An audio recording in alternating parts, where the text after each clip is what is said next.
people are kind of wondering, where are we now with everything? What's the situation, I guess?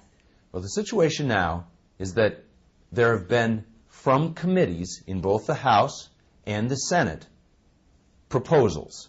There are actually now 5 different proposals, 2 in the Senate, 3 in the House, that have to then be melded into a single Senate and a single House bill, and they're really hoping that they can get that done.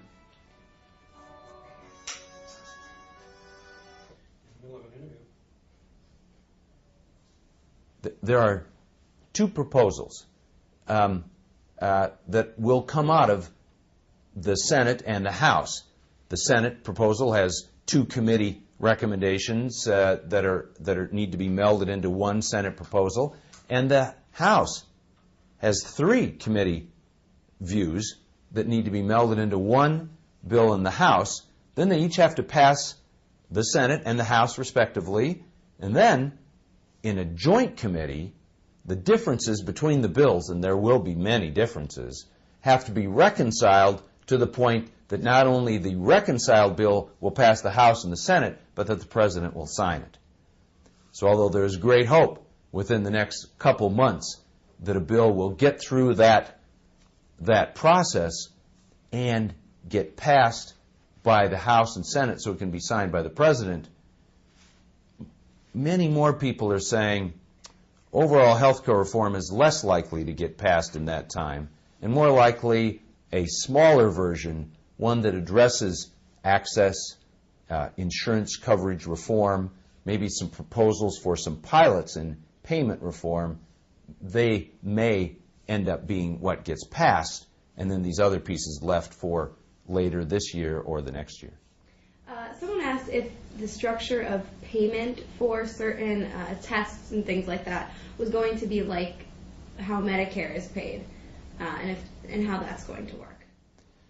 There are a number of proposals on how that will happen. Our suggestion is that we don't necessarily pay for every single test, but you pay for taking care of a patient over a breadth of time, so that rather than ordering lots of tests or lots of CTs and X-rays, what you get measured on is how well the patient really does. So it decreases the incentive for organizations to do lots of tests or keep patients in hospitals and those kinds of things. But is that what the proposals are? I mean, the proposals aren't necessarily addressing that issue.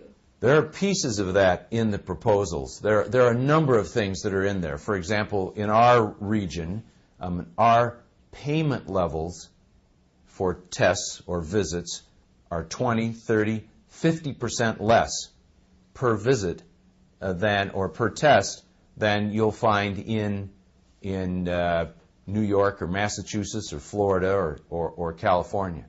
So our payment for everything we do is much less than what they have. So there's proposals in there for that to be evened out. Now, whether that'll make it through all these votings in the House and the Senate, it's hard to know. Are there proposals for changing the payment reform to value or to at least even out the geographic differences? There are proposals, but whether that really gets through, we'll have to wait and see.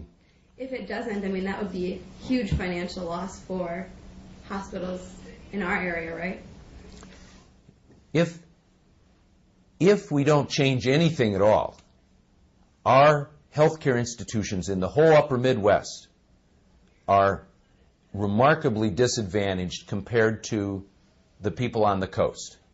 They do more tests and they get paid more for everything they do, and yet their outcomes are not as good. That Commonwealth Fund, the Dartmouth Atlas, all the big studies have confirmed that. To continue our current system just places a huge burden on our businesses who carry all the insurance in our area. And frankly, it's on the taxpayer. The taxpayers of Wisconsin, Minnesota, and Iowa collectively average out about $1 billion a year that they send into Medicare that goes to pay for higher payments in all the coastal states. That's $1 billion of our tax money that pays for higher payments in those states. While our seniors get great care, the burden is shifted to the employers in our region. And just to be clear, when you say, like, you know, places on the coast get paid more for those services, that means the government is kicking more money into them. Oh, yes. Okay. Yes. You do a CT scan here or a CT scan in Florida, and they get paid 20 or 30 or 50% more every time they do a test, a study, or have an exam on a patient, do surgery on a patient. They get paid more per patient for each of those things, and your tax dollars pay for that. I'm going to have you answer this as simply as you possibly can. Someone asked, in comparison to other countries, why is it taking so long for the U.S. to have some health care reform? The length of time that it's taking in health care reform in the United States, I think, has several important factors. One, it is a very, very big part of our lives and our economy. So that the congressmen trying to make good decisions have a huge burden on them to try and get this right. So the stakes are very high. Second, the corporations in our country, healthcare corporations, insurance corporations, the businesses around healthcare are really pretty powerful and make a lot of noise. And third, there is an environment of, if we change things, there's an environment of fear that if we change it, we could change it and make it worse. And people, although they want change and they talk about change, when change stares them in the face, and you don't know exactly where it's going to go, which we don't. There's a lot of things up in the air. I think the public, rightly so, is very concerned. So our congressmen, our senators, they're trying to be very cautious, thoughtful. They know we have to improve, but they're being very cautious. So it's that whole milieu that makes it longer in our country. Okay. Anything else you can think of that I didn't touch on from today? Anything else you'd like to add quickly? Brian, any other thoughts? Something else we ought to hit? You hit them all very well. I think that means you get an A for the day. Anything I answered too long that you want shorter? I know that's always my problem. It is pretty complex.